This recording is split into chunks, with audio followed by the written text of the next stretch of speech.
اس movie کا start past میں ہوتا ہے اور ہمیں ایک ڈیٹی کو دکھایا جاتا ہے جو کہ انسانوں کے درمیان میں ہونے والی وارز کو روکنے کی کوشش کر رہا تھا، پر یہاں اس کے اپنے ہی ساتھی اسے دھوکہ دے دیتے ہیں اور اس طرح وہ مارا جاتا ہے۔ اب اس ڈیٹی کی سسٹرز اپنے بھائی کی موت کا بدلہ لینے کے لیے انسانوں کو مارنے اور ان کو سلیو بنانے کا فیصلہ کرتی ہیں اور اس کام میں وہ باقی ایول ڈیٹیز کو بھی اپنے ساتھ ملا لیتی ہیں۔ اب یہاں ہمیں اس مووی کے مین کریکٹر ایرلین کو دکھایا جاتا ہے جو کہ اپنے ماسٹر کے ساتھ ایک بیریئر توڑنے کے لیے آیا تھا، جو بیریئر زمین اور ہیون کے درمیان میں تھا۔ اس بیریئر کے ذریعے وہ ایول گاڈس انسانوں کو سلیو بنایا کرتی تھی۔ یہاں ایرلین آسمان پر بادلوں کے درمیان میں ہے اور وہ اس بیریئر کو توڑنا چاہتا ہے، لیکن وہ یہ نہیں جانتا کہ وہ اس بیریئر کو کیسے توڑے گا کہ اسی دوران بادلوں میں سے اڑتے ہوئے ویپن اس پر اٹیک کرتے ہیں جسے وہ اپنے ویپن سے کنٹرول کرتا ہے، اور اسی دوران اب بادلوں میں سے ایک گاڈس اپیئر ہوتی ہے اور یہاں ایرلین کا ماسٹر اس گاڈس سے بات کرنے کی کوشش کرتا ہے، پر وہ گاڈس اسے صاف صاف کہہ دیتی ہے کہ اس کے بھائی کی ڈیتھ کے بدلے میں اب انسانوں کو اپنی سول دینی ہوگی، اور انہی باتوں کے درمیان میں وہ ایرلین اور ماسٹر کو ایک ایسٹرولاب دکھاتی ہے جس کی ہیلپ سے انہوں نے زمین اور ہیون کے درمیان میں یہ بیریئر بنایا ہوا تھا۔ ایرلین پہلے تو ایسٹرولاب کو دیکھتا ہے اور پھر اس گاڈس پر اٹیک کرنے کے لیے اس کے قریب جاتا ہے۔ ایرلین اس گاڈس پر بہت سے اٹیک کرتا ہے اور اس سے لڑنے کی کوشش کرتا ہے، لیکن ایرلین میں اتنی پاور نہیں تھی کہ وہ ایک گاڈس سے مقابلہ کرے، اسی لیے اس کا کوئی بھی اٹیک گاڈس پر کوئی اثر نہیں دکھا رہا تھا۔ اب جیسے ہی گاڈس ایرلین پر اٹیک کرتی ہے تو اس گاڈس کا اٹیک ایرلین پر بھاری پڑ جاتا ہے، اور اسی دوران ایرلین کا ماسٹر ان کی فائٹ کے درمیان میں آتا ہے اور وہ گاڈس کو اپنے ایک ہی اٹیک سے دور گرا دیتا ہے۔ یہاں وہ ایرلین سے کہتا ہے کہ میں اس گاڈس کو سنبھالتا ہوں اور تم جا کر اس ایسٹرولاب کو توڑو، اس طرح وہ بیریئر بھی ٹوٹ جائے گا اور یہ گاڈس بھی ختم ہو جائے گی۔ ایرلین جلدی سے اس ایسٹرولاب کی طرف بھاگتا ہے، لیکن اس سے پہلے کہ وہ ایسٹرولاب پر اٹیک کرتا، گاڈس دور سے ہی اپنے میجیکل فائر بال سے اس پر اٹیک کر دیتی ہے اور ایرلین ان فائر بال سے بچ نہیں پاتا اور بہت دور جا کر گرتا ہے، لیکن یہاں پر بھی وہ فائر بال اس کا پیچھا نہیں چھوڑتی بلکہ اس کے اراؤنڈ ایک سرکل بنا لیتی ہیں۔ تبھی ایک بہت بڑا بلاسٹ ہوتا ہے اور یہیں سے سین کٹ ہو جاتا ہے اور ہم ایرلین کو ایک روم میں دیکھتے ہیں۔ وہ پہچان نہیں پا رہا تھا کہ یہ کون سی جگہ ہے اور باہر جانے پر اسے فیل ہوتا ہے کہ یہ ایک گاؤں ہے، اور یہیں اسے یہ بھی ریئلائز ہو رہا تھا کہ شاید گاؤں کے لوگوں نے ہی اس کی جان بچائی تھی۔ تبھی اچانک آسمان میں اندھیرا ہونا شروع ہو جاتا ہے اور ہم ایک لیڈی کو دیکھتے ہیں جو سیریس فیس کے ساتھ اپنے آس پاس کے کراؤڈ کو دیکھ رہی تھی، اور یہاں پر کچھ بلیک ماسک پہنے ہوئے آدمی ایک کیریج لے کر اس کی طرف بڑھ رہے تھے، اور تب ہمیں پتہ چلتا ہے کہ اس لڑکی کا نام مون ہے اور یہ بلیک ماسک پہنے ہوئے آدمی اسی گاڈس کے لوگ ہیں جو انسانوں کو سلیو بنایا کرتی ہے، اور اس وقت وہ لڑکی انسانوں کو بچانے کے لیے اپنے آپ کو سیکریفائس کر رہی ہے۔ اس سے پہلے کہ وہ کیریج میں بیٹھتی، اس کا بھائی اسے ایک روپ کی ہیلپ سے پیچھے کھینچ لیتا ہے۔ یہاں وہ لڑکا سب کو منع کرتا ہے کہ وہ لوگ اور ان ڈیٹیز کے لیے سیکریفائس نہیں کریں گے۔ وہ لڑکا اپنی سسٹر کو بچانے کے لیے ان بلیک ماسک پہنے ہوئے آدمیوں سے لڑتا ہے اور اسی لیے ان آدمیوں کو غصہ آ جاتا ہے،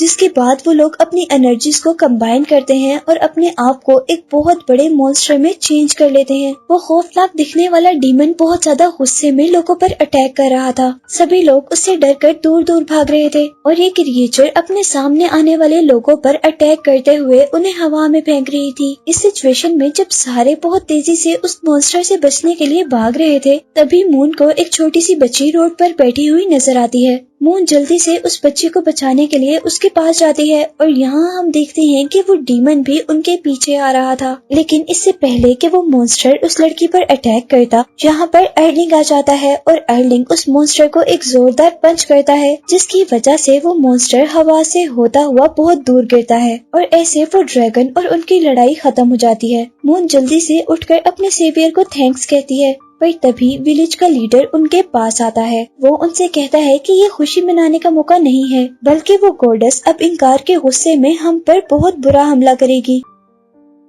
اسی دوران اولڈ مین کے پاس کھڑا ہوا ایک آدمی ایرلین کا پینڈنٹ دیکھتا ہے، جس کے اوپر بنے ہوئے سمبل سے انہیں پتا چلا تھا کہ وہ ایک سیویئر گاڈ ہے، اور ان کو لگتا ہے کہ ایرلین یہاں پر انسانوں کی ہیلپ کرنے کے لیے آیا ہے، لیکن یہاں ایرلین ان کی باتوں پر انکار کر دیتا ہے اور وہ کہتا ہے کہ میں کوئی ڈیٹی نہیں ہوں بلکہ میں ایک ڈیمی گاڈ ہوں۔ وہ کہتا ہے کہ میں بے شک ہیون میں پیدا ہوا ہوں، لیکن میری باڈی انسانوں کی طرح مورٹل ہے، یعنی ختم ہو جانے والی ہے۔ یہ سب سننے کے بعد بھی ولیج لیڈر چاہتا تھا کہ ایرلین ان کی مدد کرے، اور اسی کے ساتھ وہ انہیں اس گاڈس کا اسکیچ بھی دکھاتا ہے جو کہ گاؤں کے لوگوں کو غلام بنا رہی تھی۔ یہ اسکیچ دیکھتے ہی ایرلنگ کو یاد آیا تھا کہ یہ وہی گاڈس ہے جس سے وہ ہیون میں لڑا تھا۔ یہ دیکھتے ہی وہ سب سے وعدہ کرتا ہے کہ وہ ایول ڈیٹی کو ختم کرنے میں ضرور ان کی مدد کرے گا، لیکن اس ڈیٹی کو ختم کرنے کے لیے اسے ایک خاص ویپن چاہیے جو کہ سلیئر آف گاڈ کے نام سے جانا جاتا ہے، اور وہ ویپن ایک گاڈ ٹاور کے اندر ہے۔ جہاں مون سب لوگوں سے کہتی ہے کہ وہ بھی ایرلنگ کے ساتھ جائے گی کیونکہ اس کے پاس ڈیمنز کے ریئل فیسز کو دیکھنے والی ایک خاص پاور تھی۔ اس کے بعد ہم دیکھتے ہیں کہ وہ لوگ اس ویپن کو لینے کے لیے نکل گئے تھے، اور راستے میں مون ایرلنگ سے بات کرنے کی کوشش کر رہی ہوتی ہے کہ تبھی ایرلنگ کو فیل ہوتا ہے کہ کوئی ان کا پیچھا کر رہا ہے، اور جیسے ہی ایرلنگ پیچھے ہو کر اس آدمی کو ایکسپوز کرنے کی کوشش کرتا ہے تو یہاں ہمیں پتہ چلتا ہے کہ وہ آدمی جو ان کا پیچھا کر رہا ہے وہ مون کا بھائی ہی ہے، اور یہاں پر ان کا بھائی بھی ان کے ساتھ ان کے مشن میں ایڈ ہو جاتا ہے۔ جنگل کے درمیان میں انہیں ایک مسٹیریس ریسٹورینٹ نظر آتا ہے۔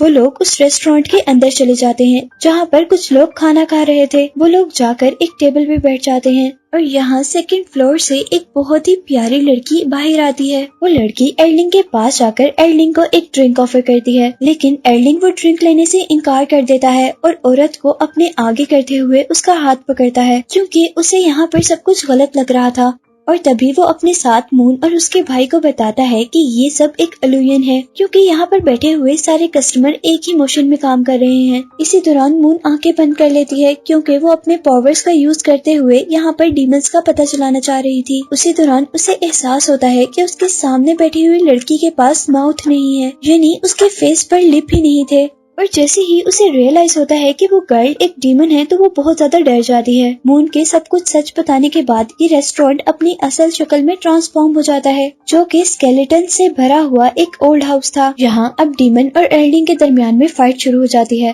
ایرلنگ ڈیمن پر اٹیک کرتا ہے لیکن ڈیمن اس کے اٹیک سے بچ جاتی ہے اور اب اپنے ارد گرد سارے ویپنز کو اکٹھا کرتی ہے اور ان سے ایرلنگ پر اٹیک کرتی ہے۔ ایرلنگ اس سے بچ کر دوسری طرف بھاگتا ہے۔ یہی مون اس گرل کی پن پر کچھ عجیب لکھا ہوا نوٹس کرتی ہے، اور جیسے ہی وہ لڑکی مون کے بھائی اور ایرلنگ پر اٹیک کر رہی ہوتی ہے تو مون اس کے بالوں سے وہ پن اتار لیتی ہے۔ ایرلنگ اس لڑکی کے اٹیک سے بچنے کے لیے اپنے ویپن سے ایک شیلڈ بناتا ہے، اور پیچھے سے مون کو اتنا ٹائم مل جاتا ہے کہ وہ اس کی پن سے اس ورڈ کو ریز کر دیتی ہے، جس کی وجہ سے وہ دیکھتے ہیں کہ ٹیبل پر بیٹھا ہوا آدمی جو پیپر پہ کچھ لکھ رہا تھا وہ ایک دم سے غائب ہو جاتا ہے، اور اس ڈیمن کے فیس پر بھی لپس اپیئر ہو جاتے ہیں۔ اور اب وہ لڑکی ان سب کو اپنی سٹوری سناتی ہے۔ وہ کہتی ہے کہ اصل میں اس آدمی کی لیٹر سے پیدا ہوئی تھی جسے گاڈ بننے کا بہت زیادہ شوق تھا، لیکن آہستہ آہستہ اس نے اپنی رائٹنگز میں غلطیاں کرنا شروع کر دی جس کی وجہ سے وہ مر کر ایک سول میں چینج ہو گیا۔ اب وہ ڈیمن مون کو ایک کینڈل دیتی ہے اور خود ہوا کے اندر ڈس اپیئر ہو جاتی ہے۔ اب نیکسٹ مارننگ وہ لوگ اپنی جرنی کنٹینیو کرتے ہیں اور آخر وہ اپنی ڈیسٹینیشن ٹاور تک پہنچ ہی جاتے ہیں، پر اس ٹاور کے اندر جانے سے پہلے ان کو ایک اور انٹرنس ملتی ہے جس کے اندر جانے پر ان کا ایک اور ایول ڈیٹی سے سامنا ہوتا ہے۔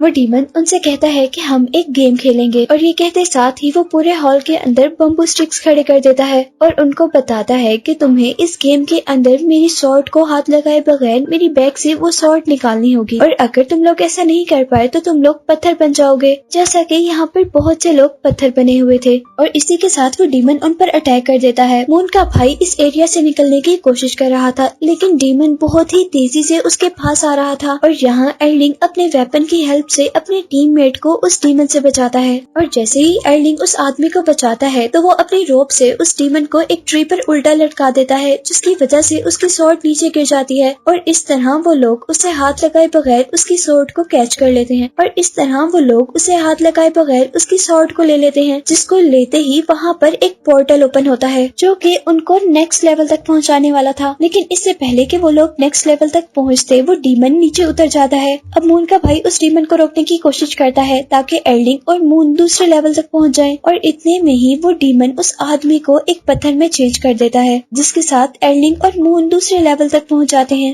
لیکن نیکسٹ لیول تک پہنچنے پر اب مون بہت زیادہ اداس ہو گئی تھی کیونکہ اس کی آنکھوں کے سامنے اس کے بھائی کی ڈیتھ ہو گئی تھی، لیکن یہاں پر ایرلنگ اب اسے سمجھاتا ہے کہ اگر ہم نے وہ سورڈ جس کا نام سلیئر آف گاڈ ہے حاصل کر لی تو ہم تمہارے بھائی کو بھی بچا سکتے ہیں۔ اور ابھی وہ لوگ یہ بات ہی کر رہے ہوتے ہیں کہ ان کے ارد گرد ہر چیز کرسٹل میں چینج ہو جاتی ہے، اور یہاں پر ایک اور ڈیمن اپیئر ہوتی ہے جو انہیں بتاتی ہے کہ اگر وہ دونوں اس کا اسکیچ صحیح سے بنائیں گے تبھی انہیں نیکسٹ لیول کا پورٹل ملے گا۔ اور یہاں مون اپنی پاورز کا یوز کرتے ہوئے اس ڈیمن کی اصل شکل دیکھتی ہے، اور اس طرح وہ اس ڈیمن کا اسکیچ پراپرلی ڈرا کر لیتے ہیں، اور ساتھ ہی وہ لوگ اسے بتاتے ہیں کہ اس کی اصل شکل ایک کرسٹل ہے۔ اور اب یہ دیکھتے ہوئے کہ ان دونوں نے اپنا مشن کمپلیٹ کر لیا ہے، وہ ڈی ڈی انہیں ایک اور پورٹل اوپن کر دیتی ہے، لیکن اس پورٹل کے کھلتے ہی یہاں پر ہر چیز ڈسٹروائے ہونا شروع ہو جاتی ہے۔ اور جیسے ارلنگ اور مون اس پورٹل تک پہنچتے ہیں تو ارلنگ تو اس پورٹل سے باہر نکل جاتا ہے، لیکن مون یہیں پر پھنس جاتی ہے۔ ارلنگ مون کو اپنے پاس کرنے کی بہت کوشش کرتا ہے، لیکن تو مون اس سے کہتی ہے کہ تم جا کر وہ ویپن لے کر آؤ جس سے سارے انسانوں کو بچایا جا سکے، میں یہیں پر ٹھیک ہوں۔ اور جیسے ہی ارلنگ اس کا ہاتھ چھوڑتا ہے تو وہاں سے وہ پورٹل غائب ہو جاتا ہے، اور اب ارلنگ کے سامنے اس کا آخری دشمن اس کے راستے میں کھڑا ہوا تھا، جو کہ ارلنگ سے کہتا ہے کہ اگر وہ اس سے فائٹ میں جیت گیا تو وہ سلیئر آف گاڈ یعنی اسے وہ ویپن مل جائے گا۔ جس کے بعد ارلنگ سب سے پہلے اپنے ویپن سے فائر نکالتا ہے، لیکن اس فائر کا ڈیمن پر کوئی اثر نہیں ہوتا، اور جس کے بعد ارلنگ اس پر الیکٹریکل ویو سے اٹیک کرتا ہے، پر وہ اینیمی انہی ویو کی ہیلپ سے ارلنگ کو پکڑ کر بہت دور پھینکتا ہے، لیکن ارلنگ ہار نہیں مانتا اور وہ کھڑا ہو کر اپنے قریب سارے ویپنز کو اکٹھا کرتا ہے اور اس ڈیمن پر اٹیک کر دیتا ہے، لیکن ڈیمن اس اٹیک سے بچتے ہوئے اب ارلنگ کو مارتا ہے۔ اس بار تو ارلنگ کو لگتا ہے کہ وہ ہار جائے گا، اس کے اندر اتنی پاور نہیں ہے کہ وہ اس ڈیمن کو ہرائے، لیکن پھر اسے خیال آتا ہے کہ اس نے یہاں تک آنے کے لیے اپنے دوستوں کو کھویا ہے، اور اگر وہ اس ڈیمن کو نہ ہرا پایا بہت سالوں تک انسان بھی ان ڈیٹیز کے غلام بنے رہیں گے۔ یہ سوچتے ہی وہ اٹھتا ہے اور بہت زیادہ جوش سے اپنے ویپن سے اس ڈیمن کو مار دیتا ہے، اور تبھی وہ ڈیمن غائب ہو کر اس کے ویپن کے اندر آ جاتا ہے، جس کی وجہ سے اس کے ویپن کی شیپ چینج ہو جاتی ہے، اور یہاں اسے ریئلائز ہوتا ہے کہ سلیئر آف گاڈ کوئی آبجیکٹ یا ویپن نہیں ہے، بلکہ وہ تو ایک پاور ہے جو انسان کے اندر آتی ہے ایول چیزوں کو مارنے کے لیے۔ اسی دوران ارلنگ کو اپنے پیچھے سے کسی کی آواز آتی ہے اور اسے پتہ چلتا ہے کہ مون بھی ابھی تک زندہ ہے، اور اتنے میں ہی یہاں پر مون کا بھائی بھی آ جاتا ہے، اور وہ لڑکا ان دونوں کو بتاتا ہے کہ وہ اس ڈیمن کو ہرانے میں کامیاب ہو گیا، اور اس کو مارنے سے اسے پاورز کے طور پر اس ڈیمن کی سورڈ ملی تھی۔ اور یہاں مون بھی بتاتی ہے کہ جب اس نے کرسٹل ڈیمن کو ہرایا تو اس کے پاس اس کی ٹیلیپورٹیشن پاور آ گئی تھی، لیکن اس سے پہلے کہ وہ سلیئر آف گاڈ یعنی اپنی پاورز کو سیلیبریٹ کرتے وہ ٹاور ٹوٹنا شروع ہو جاتا ہے،